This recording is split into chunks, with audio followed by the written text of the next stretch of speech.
அப்பனே முருகா, எல்லாம் நல்லபடியா நடக்கணும்பா. வா.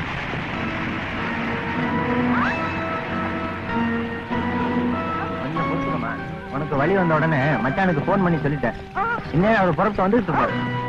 நிச்சயமா அவர் வந்து வரல.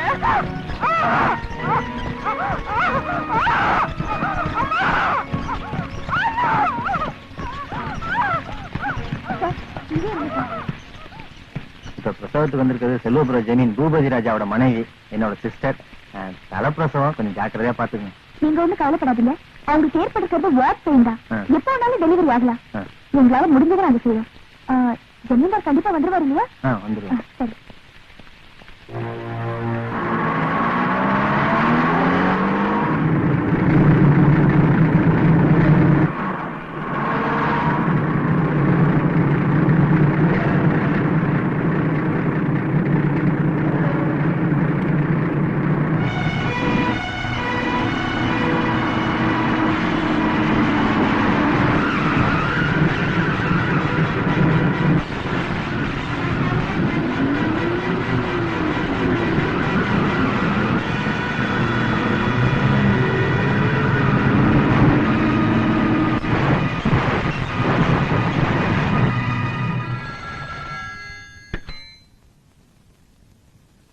ஹலோ.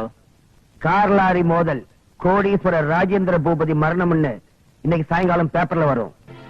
ஆஸ்பத்திரியில இருக்க எங்க அக்காவுக்கு இந்த செய்தி போய் சேர்றதுக்குள்ள நான் சொன்னதை நீ செஞ்சிரு.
பணம் எரிய வேண்டிய இடத்துல 2 பணம் தான் எரியுது. காரியத்தையே கெடுத்துட்டா.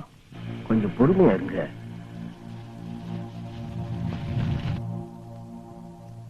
ரொம்ப வருஷமா வாரிசே இல்லாத உங்க மச்சான் ஒருவேளை தனக்கு குழந்தையே பிறக்காம போயிடுச்சுன்னா தன் மனைவிக்கு அப்புறம் இந்த சொத்து பூரா ஆறுபடை வீடு முருகன் கோயிலுக்கு தான் சேரணும் இந்த உயில் எழுதியிருக்கார். வச்சிருவானுங்களே அவனா கோயில் வளர்த்து எழுதி வச்சிருவானுங்களே. சார் மேல சொல்லுங்க. நல்ல வேலை, இப்ப அதுக்கெல்லாம் ஒரு அவசியம் இல்லாம போயிடுச்சு. சாகறதுக்கு முன்னால அவங்க ஒரு வாரிசு பெத்து போட்டுட்டு போயிட்டாங்க.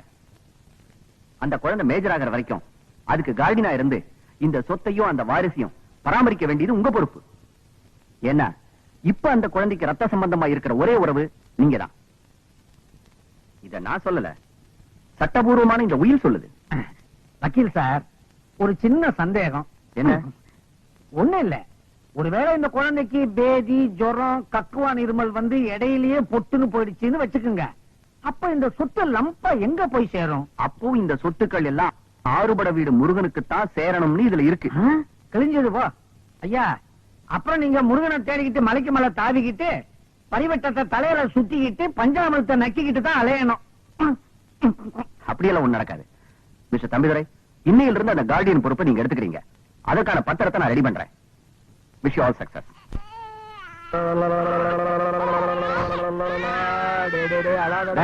ஏன்டா என்ன குழந்தை அழுகுது? பசி தாங்க முடியாம அழுதுங்க. பாலை கொடுத்து தொலைக்க வேண்டியதானே? பசும்பாலை கொடுத்து பார்த்தங்க, தாய்ப்பால் ஏன்பா விஸ்வம், குழந்தையோட அம்மா தான் செத்துட்டாங்கல்ல, அப்புறம் எப்படி தாய்ப்பால் கிடைக்கும்? அது இந்த பச்சை குழந்தைக்கு எப்படிங்கயா தெரியும்? அதுக்காக தெரு தெருவா அம்மா பால்னு பிச்சை எடுக்க சொல்றியா? முடியும். யோ கணக்கு, காசை விட்டறிஞ்சா எந்த பிச்சைக்காரியா இந்த குழந்தைக்கு பால் கொடுத்துட்டு போறா? என்ன பொறுத்த வரைக்கும் இந்த குழந்தை உயிரோட இருக்கணும். நீ என்ன செய்ய ஏது செய்வ? இந்த குழந்தைக்கு பால் கொடுக்க உடனடியா ஒரு பொம்பளைய கூட்டிக்கிட்டு வர்றேன். முருகா,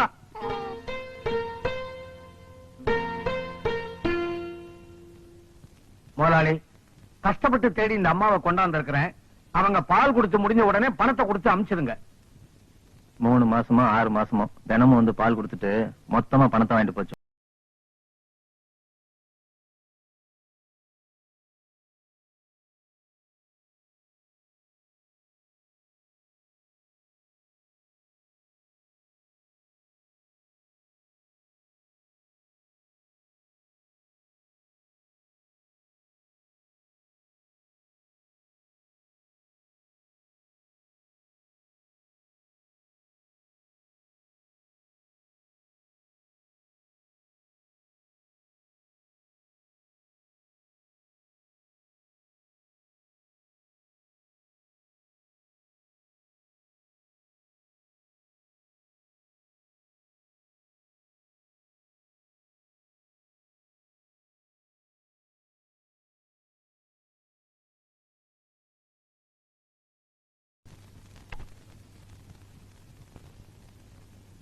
எல்லாரும் சந்தோஷமா இருக்க இந்த நேரத்துல குட்டி ராஜா சக்திவேல் என்னை விட்டு பிரியறான்னு நினைக்கும் போது எனக்கு ரொம்ப வருத்தமா இருக்கு. மிஸ்டர் தம்பிதுரை, என்ன சொல்றீங்க? அவன் இந்த மண்ணை விட்டே போக போறான். ஐயா, புரியல? சக்திவேலுக்கு இனிமே ராஜபோக வாழ்க்கை தான். அவனை லண்டனுக்கு அனுப்பி வைக்க போறேன். அடாதாரா, லண்டனுக்கு குழந்தைய அனுப்பிச்சு படிக்க வைக்க போறாருன்னா நம்ம தம்பிதுரை ஐயா எவ்வளவு விசுவாசமான ஐயாவா இருக்கணும். எனக்கு புல்ல இருக்குதுங்க. அது மட்டும் இல்ல கணக்கு, லண்டன்ல இருக்கிற என் ஃப்ரெண்டோட வீட்டுல தான் தங்கி வளர்ந்து சின்ன ஜமீன்தார் படிக்க போறார். லண்டன்ல சின்ன ஜமீன்தார கூடவே இருந்து கவனிச்சுக்க. இந்த ஜமீனுக்கு விசுவாசமான ஊழியனா, ஒரு சகோதரனா, ஒரு நல்ல மனுஷனா இருக்கவனா பார்த்து அனுப்ப போறேன். அது வேற யாரும் இல்ல, நம்ம விஸ்வம் தான்.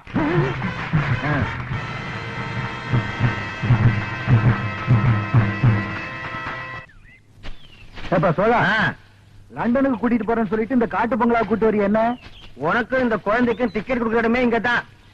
இங்க இருந்து எத்தனை பேரை நான் லண்டனுக்கு அனுப்பியிருக்கேன் தெரியுமா உனக்கு? ஓ, நட. ஏய், ஏப்பா தள்ளுற? ஓப்பா.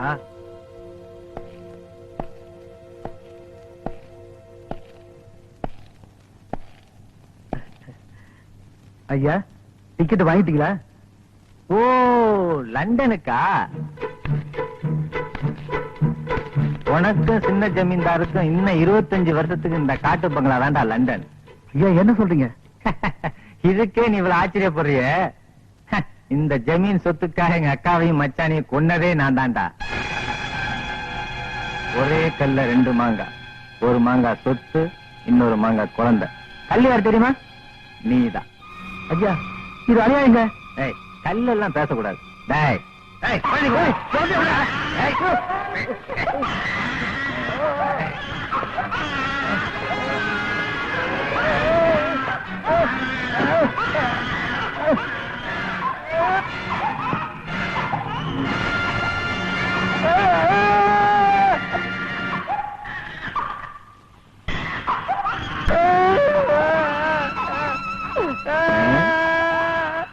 நான் ஏன் உன் நாக்கு அர்த்தம் தெரியுமா? உனக்கு ஏற்கனவே எழுத தெரியாது, படிக்க தெரியாது, இனிமே பேசவும் கூடாது. அதுக்குத்தான் இதே மாதிரி ஒண்ணும் தெரியாம அவனை நீ வளர்க்கிற, மேஜர் ஆகிற வரைக்கும்.